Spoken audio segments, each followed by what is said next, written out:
By that, I welcome you all to this session of the Amplifying Voices webinar series. And I would like to start with the announcement from the ASLO Race Relation Task Force. And I guess most of you have been in our special session in March about the Diversity, Equity, Inclusion and Justice Forum that has been introduced there already. And I am really welcoming you very much to join this forum, which has been set up to fight the racial tension that we've been probably all of us feeling in the last years, especially, and to raise the awareness for this topic in our everyday life and also in our everyday scientific life. The forum is supposed to be a safe online space to discuss these topics, and the goal is to create a more diverse and inclusive scientific society, which we would all benefit from. I'm very, very sure about that. And you can participate by subscribing to the forum and then to these individual topics, as you might see some of them on the left-hand side here. And then you can stay up to date on what people think and say about these things, and also, of course, actively contribute to these discussions. And by that, I want to now go and introduce you to our first speaker of today. This is Radhika. You are there. Radhika, your last name, I forgot to ask you. It's Bhargava? Bhargav. Okay, yes. I'm sorry. No, it's okay, totally okay. And you are from India and did your master's in San Francisco in environmental sciences, right? Right. With a focus on geospatial analysis and remote sensing, and are now affiliated to the National University of Singapore. It's quite late at your place already, so that's why we will have your presentation recorded. But you, let me quickly say, you are working on your PhD thesis on transboundary forest conservation of the Sundarbans in India and Bangladesh. And you're very passionate about creating awareness on coastal ecosystems and communities, and especially this ecosystem of the Sundarbans that you are working on. You are a 21 National Geographic researcher. That's very exciting, I guess. That's so cool. And what you're also keen on is, in your free time, you are training Odissi classical dance. Is that an Indian dance? Yeah, it's one of the oldest classical dances. So I learned it when I was in high school and then took like a 12-year break. So I'm restarting it now. So it's like a traditional classical dance. Yeah, that's super cool. I have to say that I was quickly checking this out on YouTube, and it's no, maybe if we have time, you can perform a bit later on. But first of all, I would now share the screen for your presentation, and you will be later available for questions, right? Okay, so let's start. So sorry for the glitch, everyone. Seem to be happening at Karen's and my end. So hopefully this will work smoothly. I'm going to present on the impact of cumulative cyclones on mangrove forests, specifically in the Sundarbans. Brittany, we can move on to the next slide. So I wanted to introduce myself through the work, or specifically the methods I use. So my work focuses on everything related to the coast, coastal erosion, geography, management of coastlines, and the communities that live along the shore. Specifically, I work with mangrove ecosystems.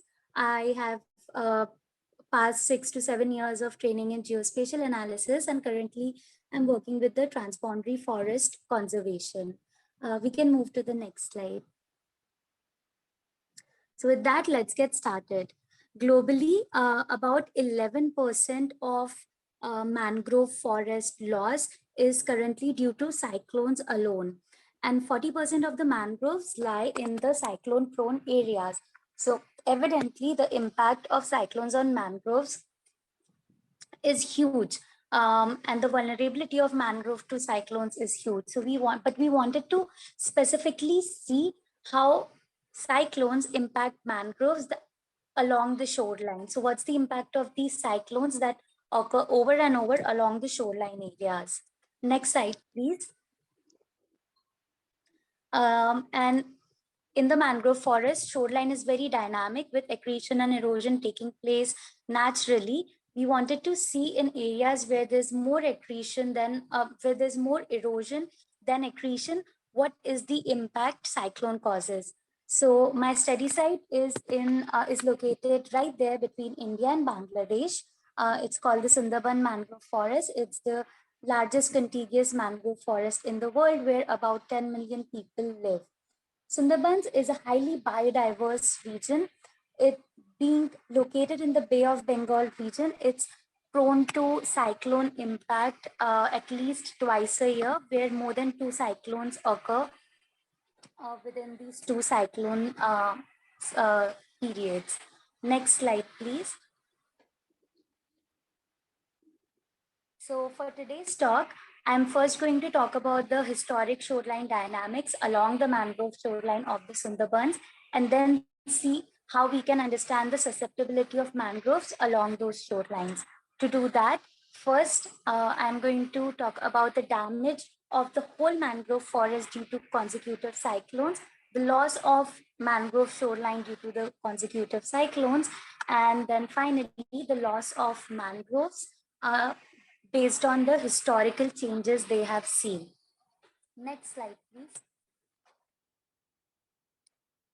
So to start with, let's set our base on some of the definitions. So mangrove erosion, when I say mangrove erosion, I'm referring to the lateral loss of land across the mangrove shorelines.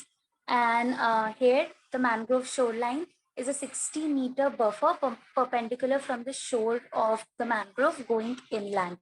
I chose 60 meter because the scale of my analysis is 30 meters. So those who are not familiar with remote sensing or satellite data is is in the form of pixels, and the minimum pixel size for my analysis is 30 meters.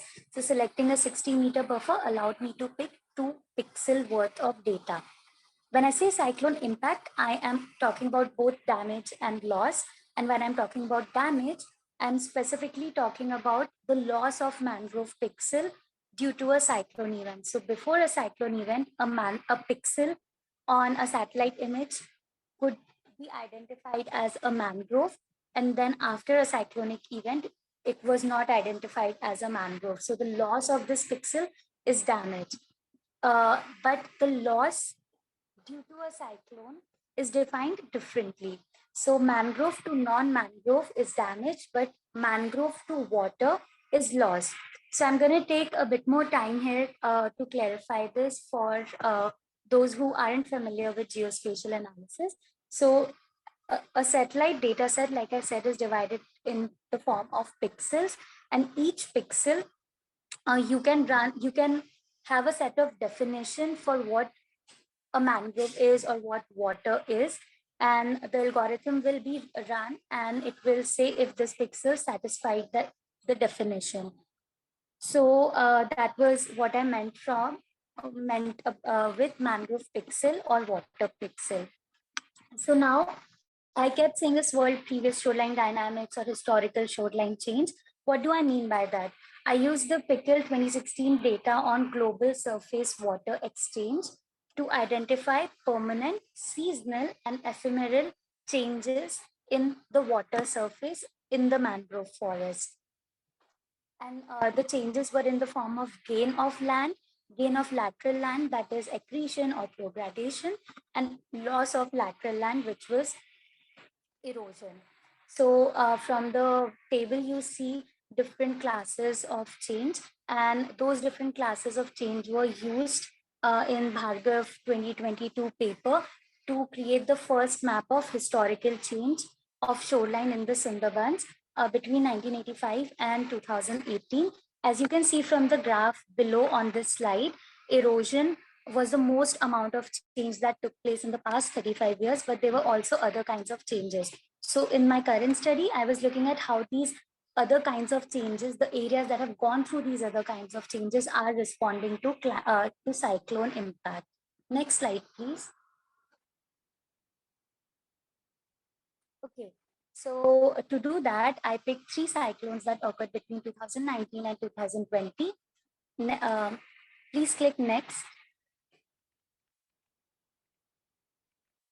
Yeah, so then I use Sentinel-2 dataset to classify mangroves before and after a cyclone so that I could get the change that I explained earlier. Next, that gave me damage. And then next, I chose Sentinel-1 data to work with the shoreline changes. And then I used the data set that I showed you in the previous slide to identify areas of historical changes. And that gave me next loss of shoreline per historical change classes. The classes are again the table I showed you and the map I showed you previously. Next slide, please. So using this data set, I found out that among the 3 cyclones, the most intense cyclone was Cyclone Amphan with category 5, and it caused the most amount of damage. And as you can see from the graph, Cyclone Bulbul, can you please click next? Yeah, there. So Cyclone Bulbul, although it was the least intense cyclone with category 2, it caused the most amount of shoreline loss. As you can see from the black bar, it's the highest across the 3 different cyclones. So although Cyclone Bulbul was the least intense cyclone, it caused the most amount of loss. So I'm gonna move to the next slide, but it's a very interesting case. I'm gonna ask the audience to ask me in the question answer sessions why Cyclone Bulbul, being the least intense, reacted that way. So moving on to this map, the green, yellow, and red are the 3 different cyclone tracks of the 3 different cyclones I studied. And you can see that they are located in different locations. The track of the cyclones are not similar, but through the contour lines, the blue and the purple lines, you can see that the impact happened over and over in the same area. So although the cyclones were different in intensity and had different paths, they impacted the same areas over and over. So that does tell us that certain areas have higher vulnerability to cyclone impact than other areas. So certain areas can be more vulnerable to cyclones than other areas. Next, please. So this was one of the last things that came out of this study. Here, it's a complicated graph. I call it a rose diagram. But what you really need to read in this graph is see the pattern across the 3 different yellow, green, and red lines. The pattern is the same across damage and loss. The intensities of impact along these different classes of shoreline change, the intensities across the 3 different cyclones is the same. Why is the intensity same, and what does similar intensity tell us?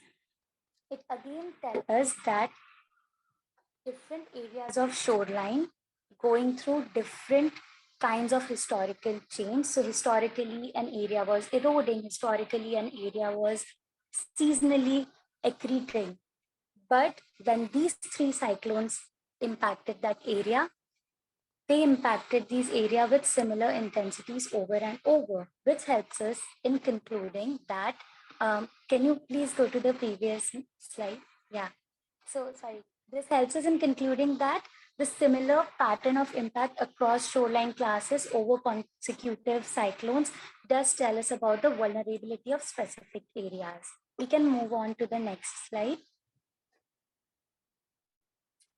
So so far we have identified that different areas are impacted differently by cyclones and different areas are more vulnerable than the other areas. So which is the most vulnerable area to cyclone impact? Well, it is the historically eroding areas, those areas which have been eroding in the past 35 years, for the past 35 years, are the most vulnerable to future cyclone impact.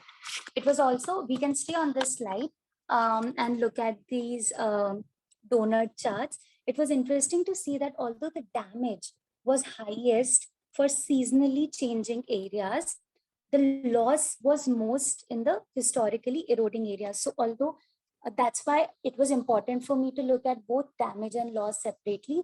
Damage happened in a certain area, but loss was more intense in another area. So now, with all the data sets, all the analysis that we have seen so far, what does this tell us about the global mangrove loss? At the beginning, I told us that 11% of mangrove loss globally is accounted for impact from cyclones. And as the cyclone intensity would increase in the future, this impact would also increase. So the permanence of the impact of cyclone on mangrove depends on the resilience of the ecosystem. And the resilience depends on these three things. First, historical water trajectory, or historically how the area has changed along the shoreline. The initial system properties, that is how healthy an ecosystem is.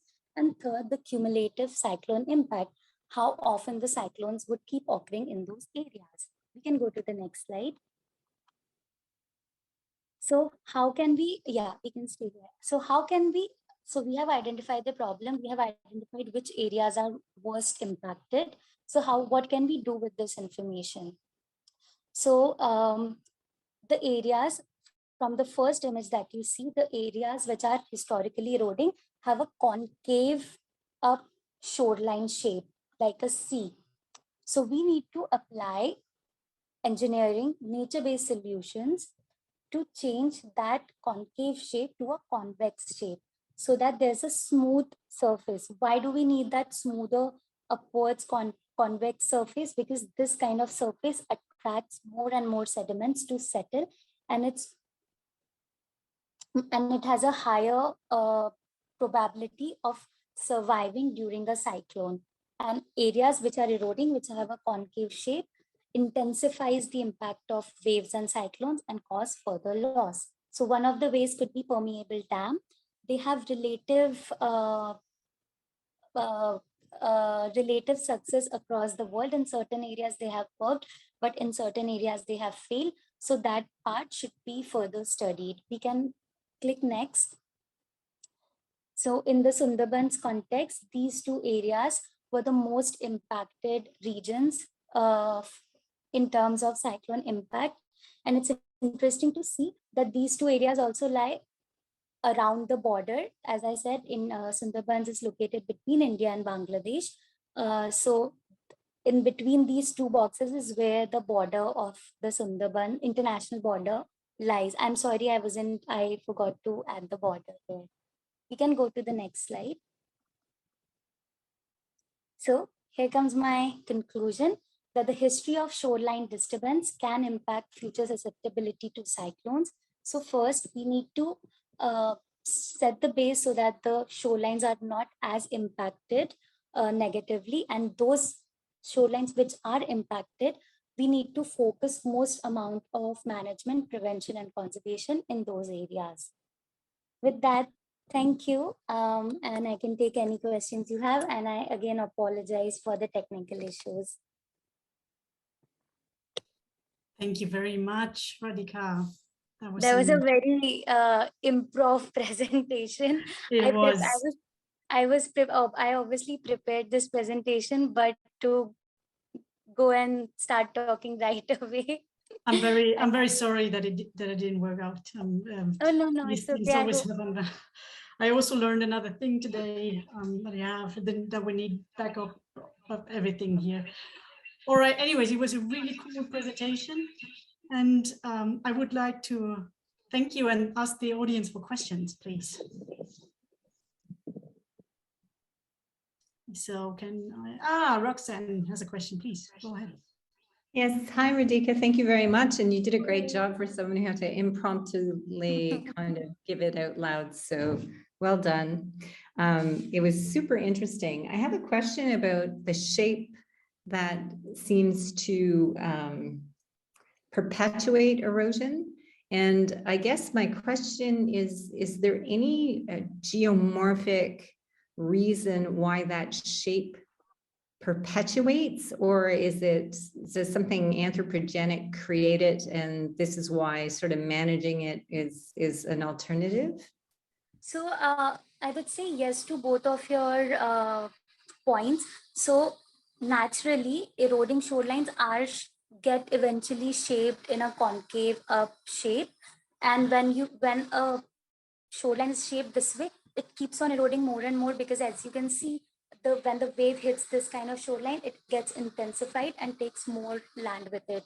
So yes, geomorphologically, eroding shorelines are shaped this way, but currently the anthropogenic impact is causing more and more shorelines to be unnaturally eroding. So in mangrove ecosystems or in mudflat areas, you might be aware that erosion and accretion is a natural process.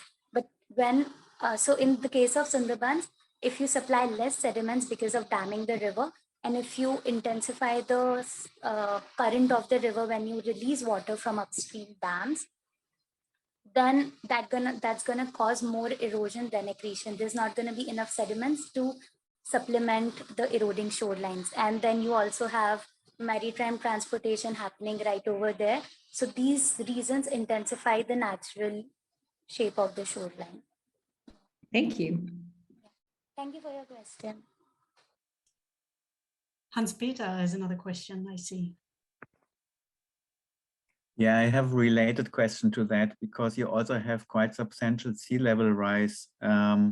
How does the interaction between anthropogenic activities, for example, leading to lower sediment load, and sea level rise to the impact of these cyclones? Because I think originally the cyclones could have been good, right? Because they were also fertilizing the system, reshaping the morphology a bit.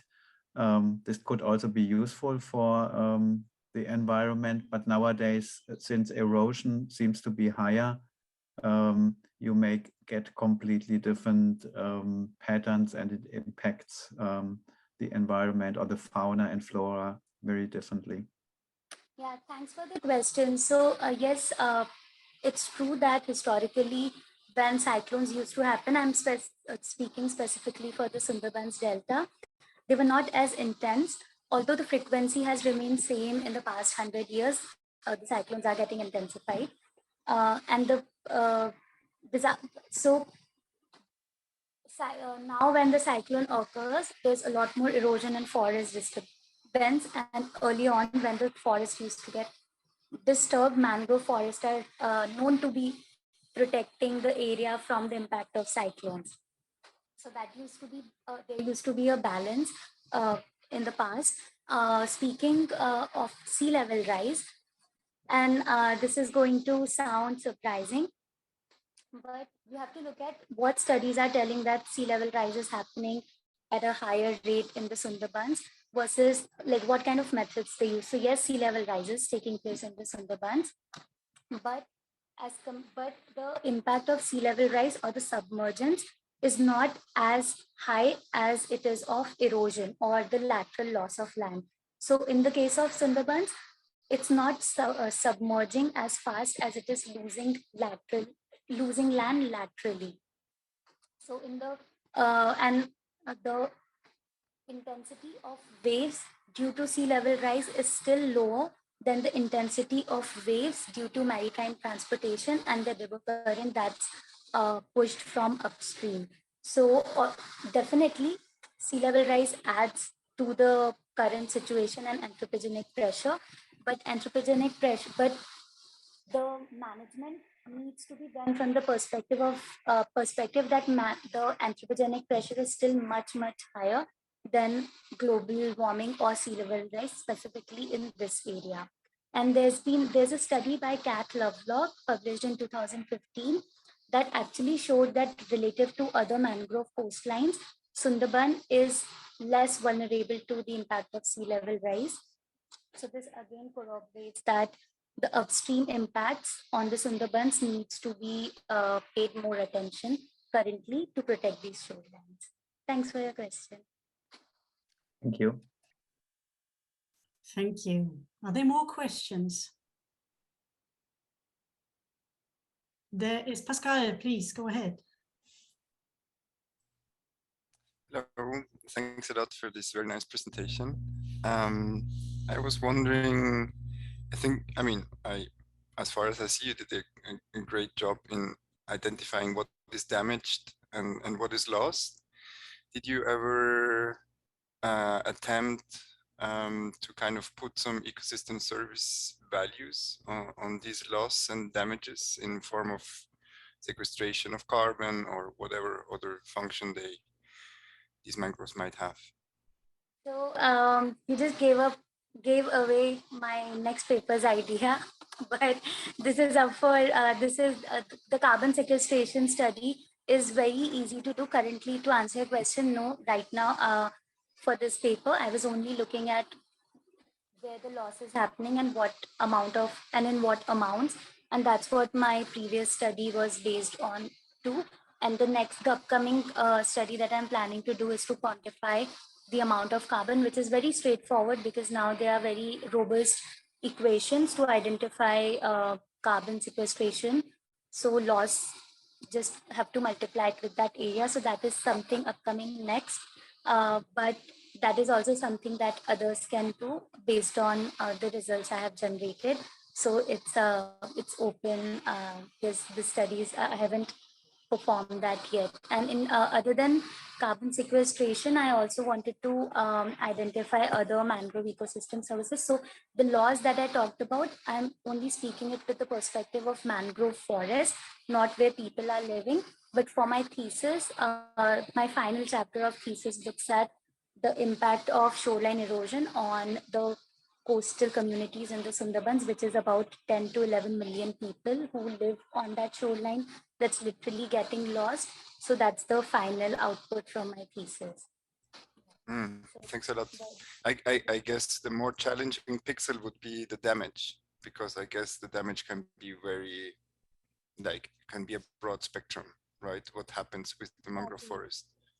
Because damage can be in any form. It could be, it's definitely, I know that in that pixel there is no water, but damage could be that the branch got broken off. That's why the pixel was identified as brown, or it will regenerate eventually. So the damage, you are right, would be the most tricky one to do. But it like opens new doors for carbon sequestration research, which is being funded all over the world to identify how we can associate loss in carbon with damage, temporary damage. Great, thanks a lot.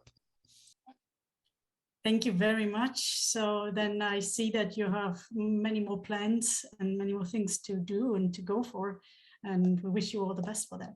Thank you, Radhika. Thank you. And with that, I would like to shift to Saumya. We see her here. Hello, Saumya Silori. Saumya is also from India. Started her bachelor's in physical sciences at Delhi University, and then is right now finished her PhD, as far as I understood, right now at the CSIR-National Institute of Oceanography in Goa, in India. And the focus was on organic matter dynamics associated with the physical-chemical variability in the Eastern and Central Arabian Sea. And she will present her work now. And maybe there's one or two people here now and then can also spread the news that she's looking for a postdoc position in her topic. So, Saumya, the floor is yours. Let's try and see if it works. Yeah, I'll just try sharing my screen.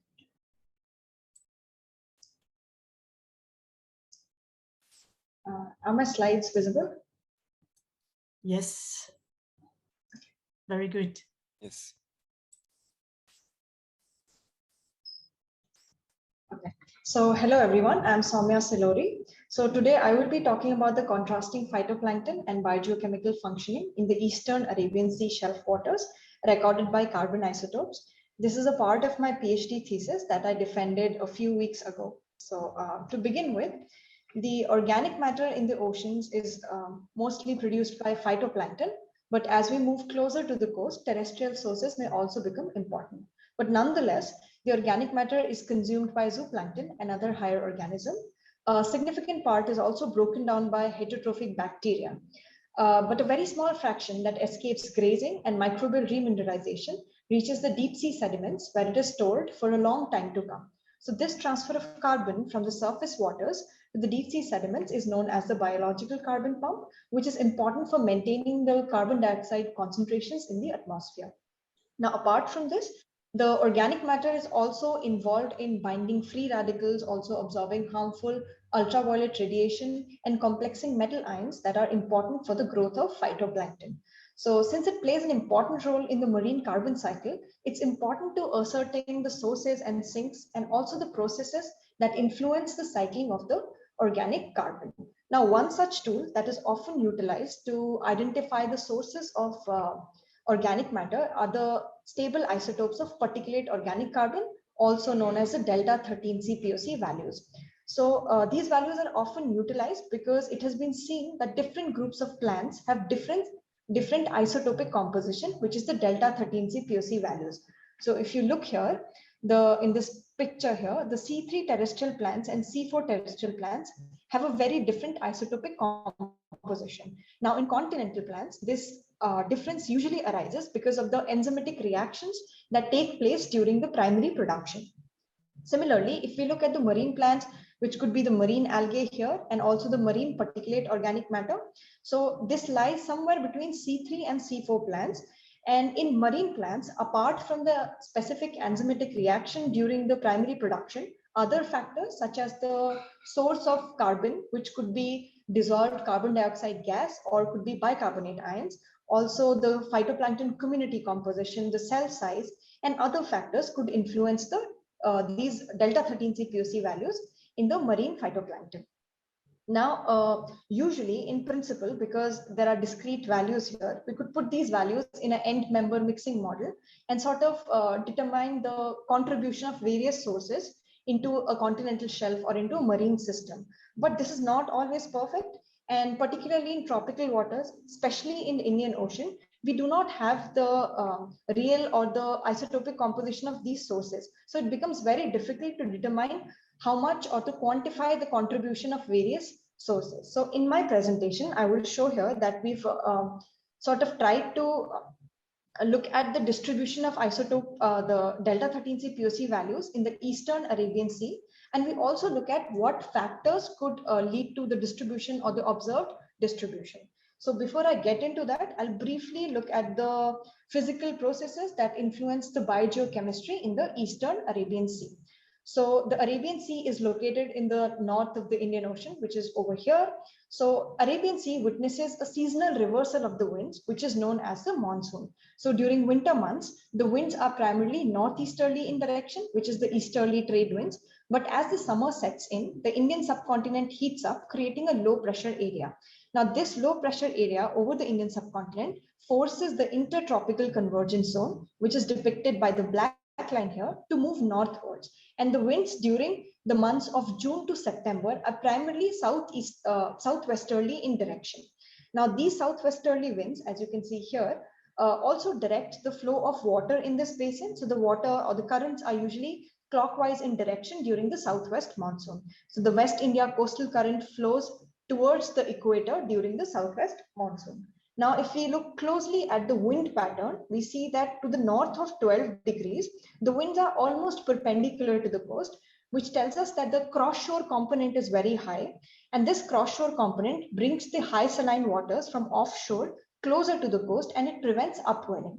Whereas if you look to the north of 12 degrees, the winds begin to turn a little bit, which gives it a along-shore component. And this along-shore component pushes the water away from the coast, and there is a weak to moderate upwelling in this region. Apart from the along-shore winds, the remote forcing from the equatorial Indian Ocean also supports the upwelling in this region. Now, we sampled some 14 stations along the 200-meter isobath in the Eastern Arabian Sea. This 200-meter isobath represents the shelf slope break. So the stations were sampled from 8 degrees north to 21 degree north at 1 degree interval each, and the cruise was taken place during August 2017. Now, since we wanted to study the upper water column processes, the water column in the south was sampled down to 20 meters because the mixed layer depth was quite shallow there. Whereas at the northern stations, because the mixed layer depth was deeper, we sampled down to 60 meters. Now here in this table, I've listed the methodology and the instruments that were utilized to generate the data, but I wouldn't go into details here, but I would be happy to take any questions regarding methodology later on. Now, before I begin discussing the results, I'd like to mention that all the section graphs that I've shown here in this slide and also later on, in these graphs, the y-axis represents the depth of the water column and the x-axis represents the latitude. So on moving from left towards right in the graph, I'm moving from south towards the north. So if we look at the temperature values here, we see that the cooler waters are present closer to the surface in the southern region, and the mixed layer depths are also quite shallow, which points to upwelling. At the same time, if you look at the salinity plots, we see that there's a low salinity patch at the surface in the southern station, and this usually happens because of the local precipitation and also the river runoff during the southwest monsoon. But nonetheless, the deeper nutrient-rich waters are present within the euphotic zone in the southern region. Whereas if we look at the northern region, the temperature values are about 2 centigrade higher, and also the mixed layer depths are much deeper, located at about 40 to 50 meters, whereas the salinity values are also significantly higher. And this is usually attributed to the presence of Arabian Sea high salinity water mass that forms in the northern Arabian Sea during the winters, and it is pushed eastwards with the southwesterly winds. Nonetheless, we could identify 2 distinct regions. So in the south, we see the signature of upwelling, which is not observed at the northern stations. Now, this signature of the upwelling was also evident in the nutrient concentrations or the nutrient profile. So when we look at nitrate plus nitrite, dissolved silicate and dissolved inorganic phosphate, we see that all 3 nutrient concentrations were much higher closer to the surface at the southern stations, which is again due to upwelling. Whereas in the north, we see that the upper water column was devoid of these nutrients. Next, if we look at the dissolved oxygen values, we find a similar result where the low oxygenated waters are much closer to the surface in the south, but in the north, such low oxygenated waters are situated much deeper at about 40 to 50 meters. Similarly, if we look at the ratios of nutrients, we see that in the north, there is the nitrate is to phosphate ratio was much lower than 1, whereas silicate is to nitrate ratios were much higher than 16. So this deviation from the canonical Redfield ratio tells us that the oligotrophic waters in the north were most likely nitrogen limited. And this nitrogen limitation is quite likely in the Arabian Sea because Arabian Sea loses a lot of nitrogen because of denitrification that takes place in the oxygen minimum zone in this basin. Now, as we would expect, the nutrient distribution strongly control the particulate organic carbon and also the biomass distribution. So if you look at chlorophyll A, particulate organic carbon and particulate nitrogen, we see all 3 values were significantly higher within the mixed layers at the southern stations, and the values fell drastically below the mixed layer, which is depicted by these black dots. And the values below the mixed layers were comparable to what we see at the northern stations throughout the upper water column. A point to note here is also that the particulate organic carbon concentrations were about 5 times higher in the southern region as compared to the northern region. At the same time, we see that the particulate organic carbon and nitrogen showed a significant positive correlation throughout the transect, which tells us that the source of both of these could be the same. Now, this north-south contrast is also seen in the isotopic composition of the particulate organic carbon. So in the south, we see the values were higher. And if we were to look at the traditional values, these values would correspond to the marine algae. Whereas at the base of the mixed layers, these values fell down drastically and were comparable to what we see at the northern stations. Now, if we were to look at the graphs or the values that are traditionally assigned to C3 plants, such low values would correspond to that. But if we look at other observations, such as C:N ratios, we see our C:N ratio does not exceed 13. Whereas if we had terrestrial organic matter, the C:N ratios would likely be much higher. Similarly, if we look at particulate organic carbon and chlorophyll A correlation, we see there is a significant positive correlation, which again tells us that we may not have a lot of terrestrial influence in our stations. So these low values are because of some other reasons, and we would see them in the next slides. So first, we tried to look at the phytoplankton community composition in the Eastern Arabian Sea. So we derived the pigment, the size classes using the pigment analysis using HPLC.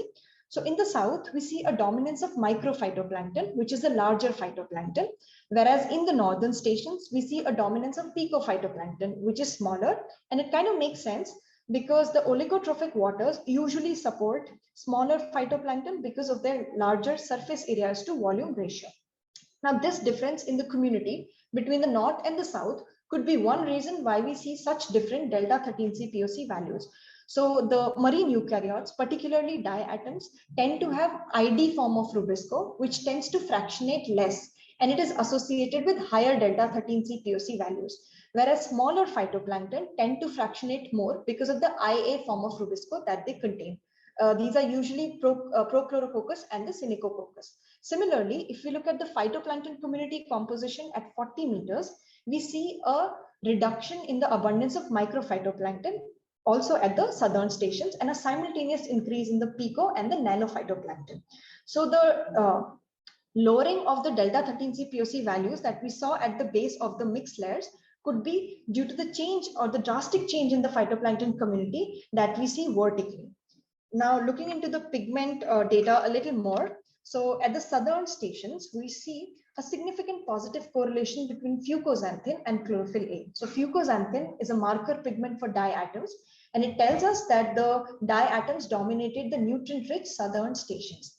At the same time, in the north, we did see a significant positive correlation between fucoxanthin and chlorophyll A, but these slope values do not correspond to what is usually observed for diatoms. So there could be other phytoplankton groups in the northern stations that contribute to fucoxanthin. Similarly, if we look at 19HF, which is a marker pigment for nanophytoplankton, we do not see a correlation at the southern station, but the correlation and also the slope values improve significantly at the northern station, again telling us that the smaller phytoplankton contributed more to chlorophyll A and also particulate organic carbon at the northern stations. Next, we look at growth rate and the light limitation.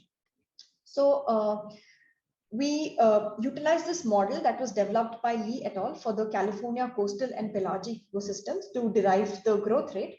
So this is the formula that we used. So it utilizes the concentrations of nutrients, values for temperature and light to estimate the growth rates. So we found that the growth rates were higher in the southern region, which is what we expected, and they were lower in the northern region. But within the mixed layers in the south, the values were significantly higher and they fall down at the base of the mixed layers. But in the north, the trend was opposite. So higher growth rates were seen at the base of the mixed layers, which is likely because that is where the nutricline is situated in the water column. And lower growth rates would be expected from the upper water column because there were nutrient depleted waters in the upper water column. So it has been seen in other studies that slower growing phytoplanktons tend to fractionate more because the rate limiting step is often the carboxylation, and carboxylation is associated with a higher fractionation. Whereas when the phytoplankton tend to grow faster due to their higher carbon demand, instead of carboxylation, DIC acquisition is the rate limiting step, and hence we have higher delta 13C POC values associated with faster growing phytoplankton. Next, we look at light limitation. So for light limitation, we utilized PPPs to LHP ratios. So PPP stands for the photoprotective pigment and LHP stands for the light harvesting pigment. So at the southern stations, we see that the ratios are much lower than the northern stations. So the lower ratios mean that either photoprotective pigment was produced less or the light harvesting pigment was produced more. So in both these cases, it implies that the light could be limiting at the southern station, which is likely because there was a lot of biomass close to the surface at the southern station, which is likely to attenuate the light faster. Whereas at the northern station, particularly in the upper water column, the ratios are comparably higher, which tells us that light may not be limiting at the northern stations. So simultaneously, we see that delta 13C POC values showed a positive correlation with PPPs to LHP ratios in the south, but the correlation seemed to disappear at the northern stations. This sort of indicates that in the south, light either directly or indirectly by influencing the growth rates or the phytoplankton community structure seems to influence the delta 13C POC values, but that was not the case at the northern stations. Next, we look at the heterotrophic degradation. So for heterotrophic degradation, I've also pulled some other data from our, this is our data.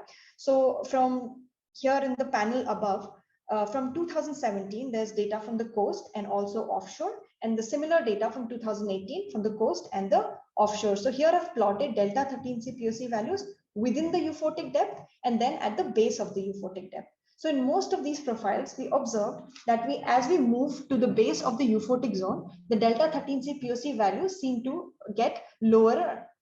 Now there could be a number of factors that lead to lowering of the delta 13C POC values, but some of them could be, there could be a change in the phytoplankton community at the base of the euphotic zone. The growth rates could be lower because of light limitation, and also there could be higher concentrations of carbon dioxide, and carbon dioxide tends to have a lower values of delta 13C POC as compared to the bicarbonate ion. And finally, there could also be heterotrophic degradation because light is likely to be limiting at the base of the euphotic zone. So to look at how heterotrophic degradation influences the delta 13C POC values, we conducted 2 laboratory experiments. Now, for these experiments, we collected bulk seawater from the coast in Goa, that is India. And the bulk seawater, we filtered it first to remove the terrestrial organic matter.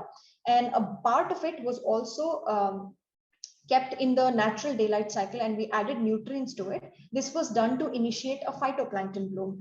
After 3 days, when we had the bloom, we put the phytodetritus into 2-liter bottles, and we kept these bottles in dark at 28 degrees Celsius, and we sampled them at specific intervals to monitor the degradation of particulate organic carbon.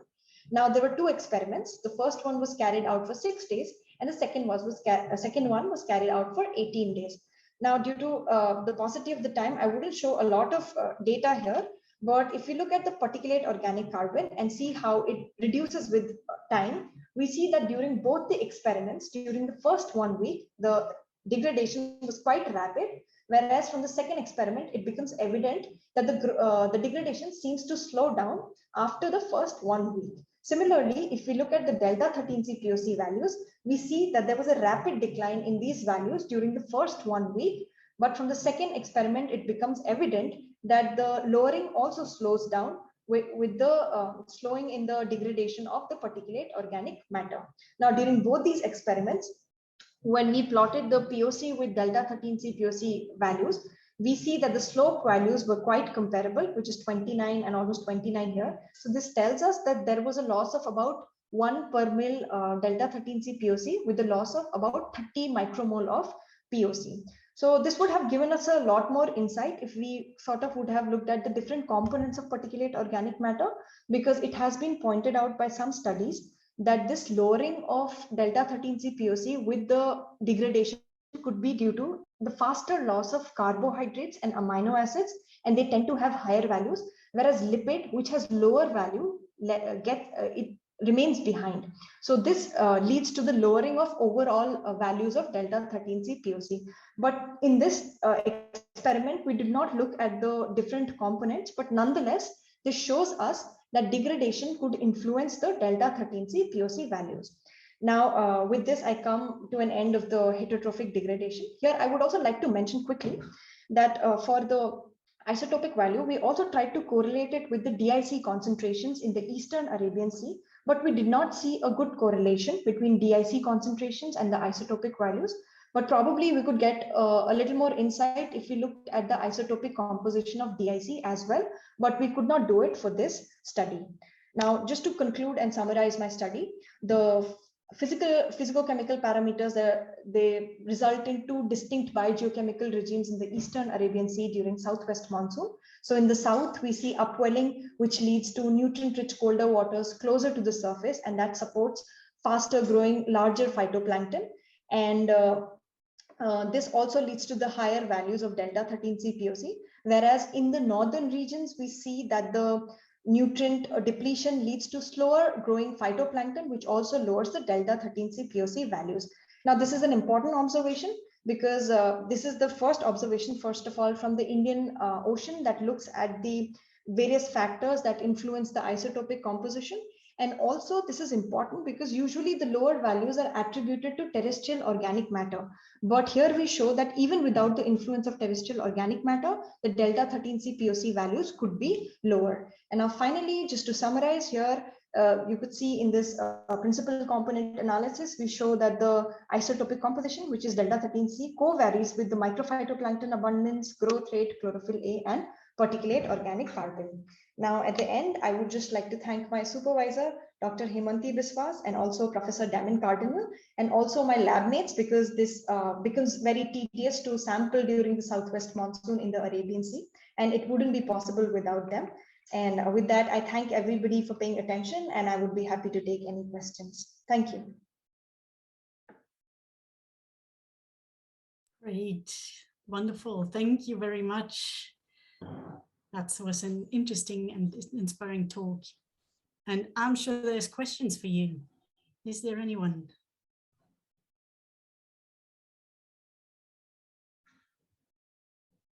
Everyone is super impressed and doesn't say something. Oh, Roxanne is there.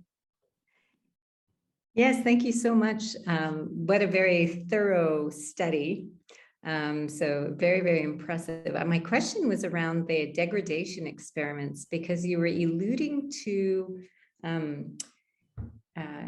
heterotrophic uptake of various compounds would be a major driver for how the isotopic signature of the POC would ultimately be, how can I say, modulated. So is how well known is this? I mean, I found this very fascinating, that there really was you were seeing such clear signals of change. And so I just wondered if you could elaborate on why you think those changes are going on. And,